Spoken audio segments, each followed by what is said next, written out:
Los noticieros alrededor del mundo han seguido de cerca el desarrollo de la guerra en Medio Oriente.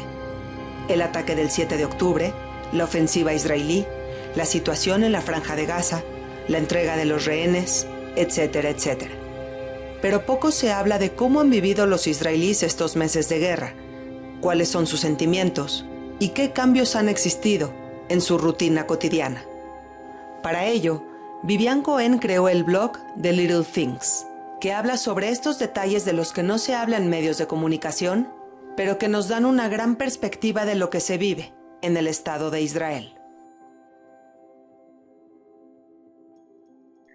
Hola Vivi, ¿cómo estás? Muchísimas gracias por tu tiempo para esta entrevista. Gracias a ti, Nadia, gracias por invitarme. Vivi, me encanta lo que has hecho. Qué mujer tan creativa, así que vamos a explicarlo. Resulta que en los primeros días, después del 7 de octubre, tú estabas como loca por WhatsApp, informándole, comunicándole a tus amigos, a tu familia que tienes fuera de Israel, cómo están las cosas, cómo están tus hijos, etcétera, hasta que esto ya era invivible y decidiste crear un blog. El blog hoy es todo un éxito. Así que vámonos de lleno con la primera pregunta. The Little Things, así se llama, las pequeñas cosas, así se llama tu blog. Y quisiera que me platiques de qué trata. El blog trata de las pequeñas cosas en una gran guerra, porque no podemos asimilar todo lo que está sucediendo alrededor de nosotros en los pasados 15 meses si no es por medio de los detalles y las cosas particulares. Me enfoco en tres cosas. La primera es, como todos nos despertamos a las 6:29, 6:30 del 7 de octubre, yo recibí una llamada de mi hijo que estaba en el kibutz Kisufim, el soldado, en la franja, al lado colindante con la franja de Gaza. Y desde entonces pasamos todo el día tratando de entender la situación. Él salió de ahí 14 horas después, pero salió bien. Muchos de los demás en el kibutz y en la base donde él estaba no tuvieron tanta suerte. Y es tratar de explicar qué es ser una madre de soldado, ahora dos soldados en el ejército. Eh, una perspectiva personal, esa es una parte. La otra como ciudadana israelí, y qué es lo que sucede en la vida diaria de manejar trabajo y voluntariados y manejar ser madre y manejar ser esposa y tratar de funcionar en esta sociedad mientras también estamos afectados por todo lo que sucede alrededor de nosotros, desde el pin de los secuestrados y todo lo que sucede de día a día y cambia. Y la tercera perspectiva es tratar de explicar un poquito más las grandes contradicciones que tenemos dentro del país.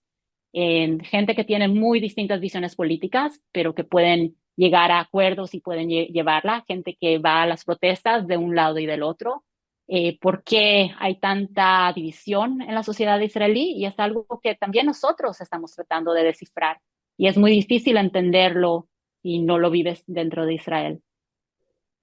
Me encanta y te agradezco profundamente lo que estás haciendo porque eso hace falta a veces. Tenemos los noticieros y entonces se habla de política, geopolítica, las declaraciones de Trump, de Benjamín Netanyahu, el plan de acción sobre la Franja de Gaza.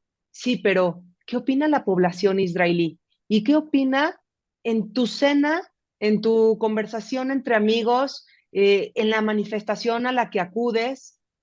Así que, bueno, vamos de lleno con esa pregunta.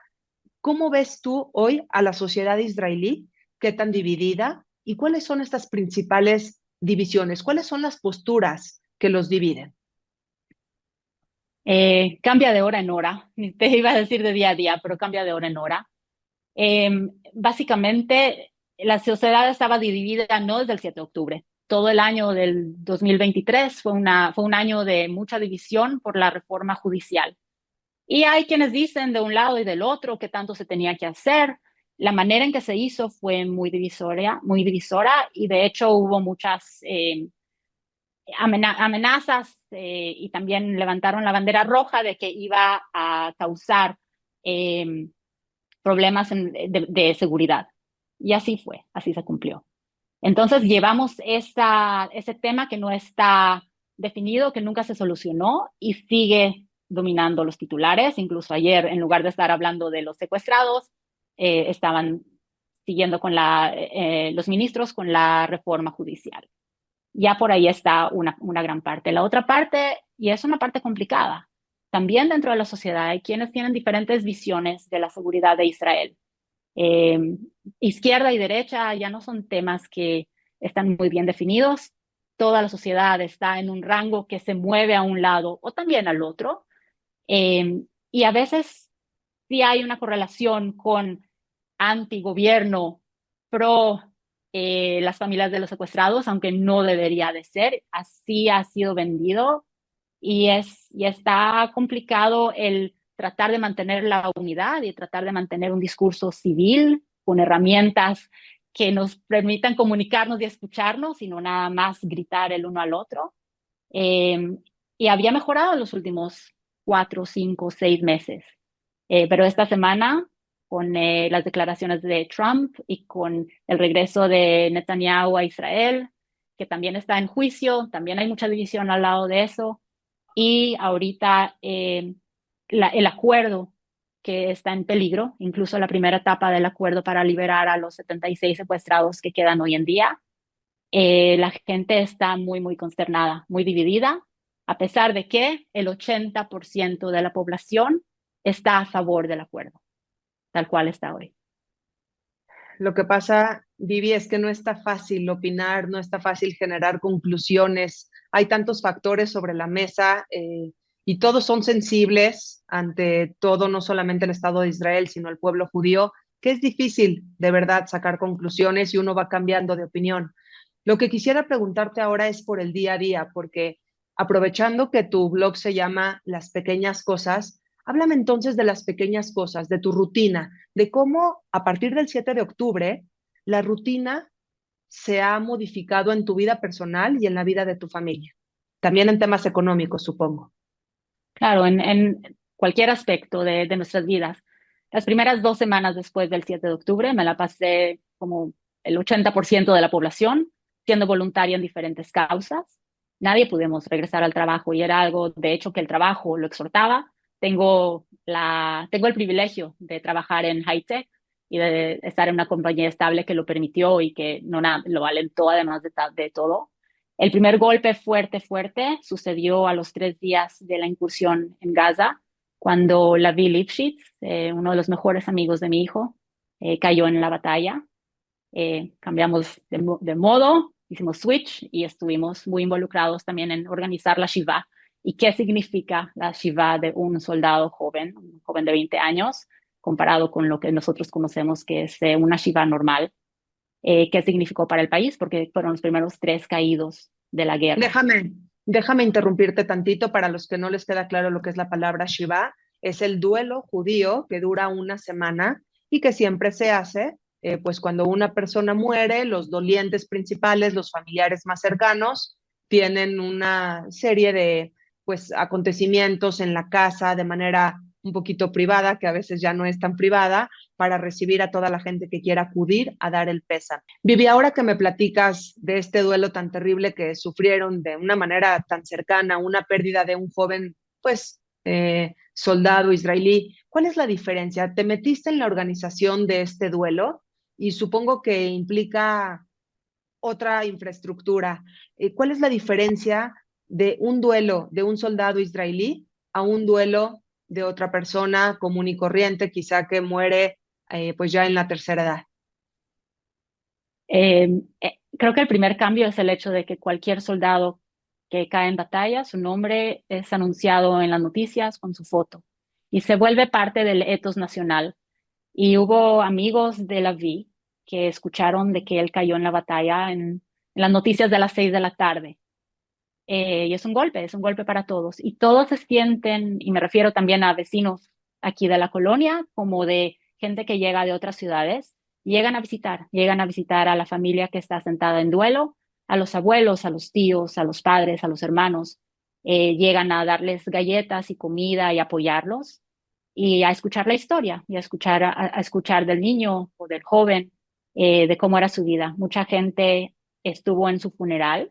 Habían miles de personas en el cementerio del Monte de Herzl ese día lluvioso del 1 de noviembre, porque la gente se siente con esa responsabilidad de darle el respeto a la familia porque estuvo peleando por el país y a pesar de que el servicio es obligatorio, todos se sienten con la obligación de darle el respeto a la familia y ayudarlos. Y es muy distinta la sensación de entrar a una casa de duelo donde hay 200 personas que todo el tiempo están entrando y saliendo desde las 7 de la mañana hasta las 9 de la noche durante la semana, que entrar a un lugar íntimo de una familia que está sentada en duelo por alguien que vivió una vida plena. Y así como Esa la vi, han es, habido 845, si no me equivoco, de este tipo de funerales en los últimos 15 meses. Así es, y estás muy en lo cierto cuando dices que todo el pueblo judío, de verdad ahí, este, amplío más el espectro, no es solamente los israelíes que están en estos funerales, sino que de manera emocional el pueblo judío también en la diáspora llora con la noticia de un soldado Sí, caído. definitivamente.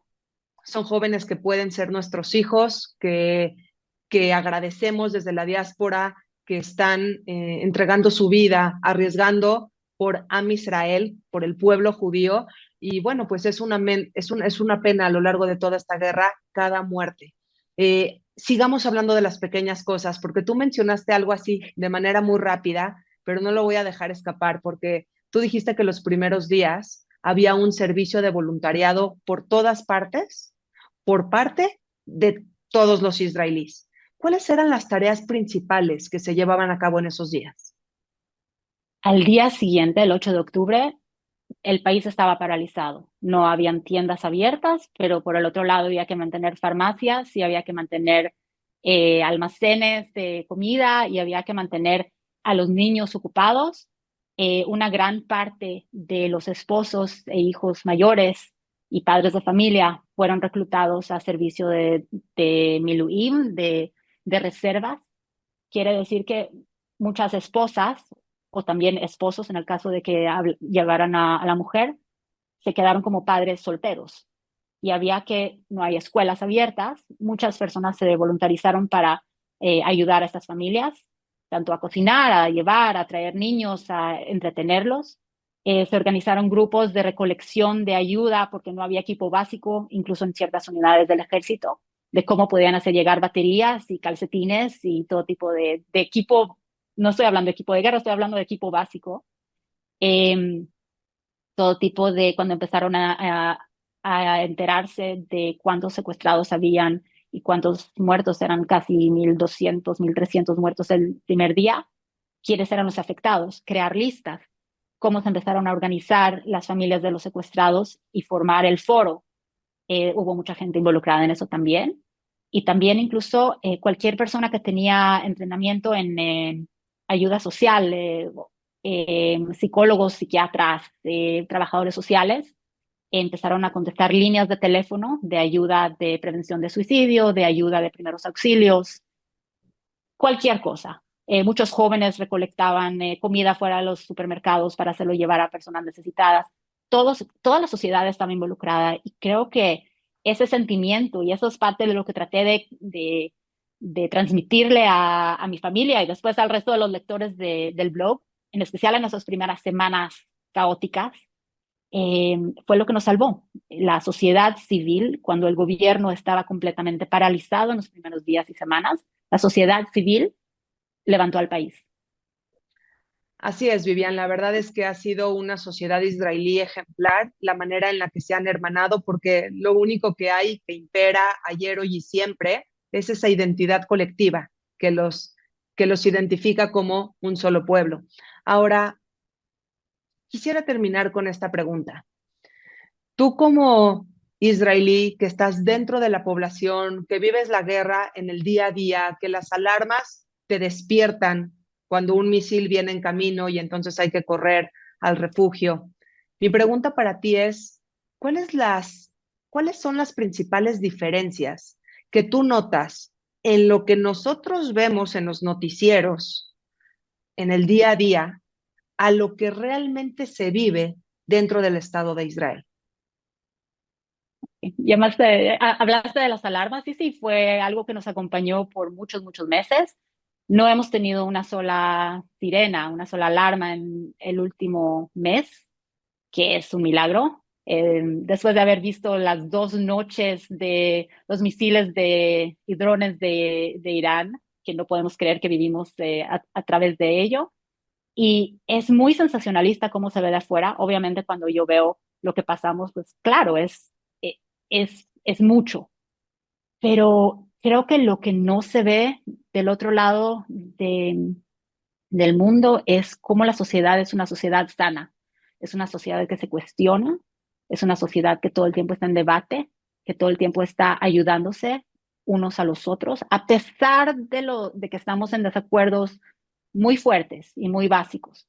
Pero la solidaridad, un ejemplo, por los últimos meses he estado de voluntaria en uno de los hospitales de rehabilitación más grandes del país, eh, haciendo tutoría a soldados para que mejoren su inglés, para que aprendan español, para que hagan, además de las terapias que tienen como parte de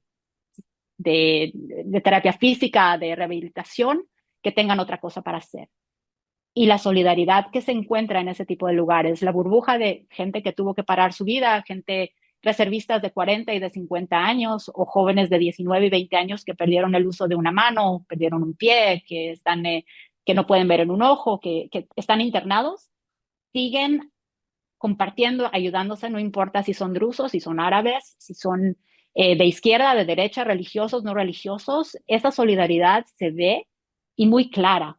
Eso es la base de la sociedad israelí, y así es el día a día que se vive. Y sí, si hay alarmas, se van todos juntos al refugio y regresamos y seguimos trabajando como debe de ser. Se toma como algo secundario, porque lo principal es la ayuda mutua. Vivian, te quiero agradecer muchísimo. La verdad es que estoy completamente de acuerdo contigo. La resiliencia que hay en la población israelí es admirable. No es desde el 7 de octubre, desde décadas antes ya hemos visto, incluso cuando hemos tenido atentados terroristas, el desastre se limpia y todo vuelve a la normalidad. Gracias por hablarnos de esas pequeñas cosas, porque nos hacen falta. Dejar a Trump a un lado, al primer ministro Netanyahu, dejar a un lado el tema Irán, el ayatolá, el intercambio de rehenes, lo que dice Hamas, y hablar de esas pequeñas cosas que finalmente están impactando a cada israelí día a día. ¿Cómo? Y déjame terminar con esto. Me comentaba un amigo israelí, qué latoso y qué difícil es dormir mal cuando suenan las sirenas, despertar a los niños y correr al refugio porque pues es momento. Y si suena más de una vez, pues entonces los despiertas más de una vez para ir al refugio. Son esas pequeñas cosas que no salen en los noticieros, pero que van definiendo el día a día de toda la población israelí, ¿sí o no? Exactamente. Ya al principio nos tomábamos selfies en el refugio, después ya ni siquiera prendíamos la luz, ya queríamos regresar a dormir. Hasta eso te puedes adaptar. Así es, felicidades por esa fortaleza y que salgamos pronto de esto, que tengamos paz y que todos los Amén. rehenes Amén. estén pronto de nuevo en sus casas. Gracias, gracias Vivian por tu tiempo. Ponemos aquí tu blog, lo recomiendo muchísimo para que la gente te siga. Si realmente quieren saber qué es lo que pasa dentro de Israel, dejar a los noticieros, las cosas tendenciosas, el amarillismo y entender cómo se vive la guerra desde adentro, hay que seguir a Vivian Cohen. Gracias, Vivi, por tu tiempo. Gracias por la invitación. Un abrazo. Bonita, bueno, más Gracias. bien buenas noches para ti. Gracias. Gracias.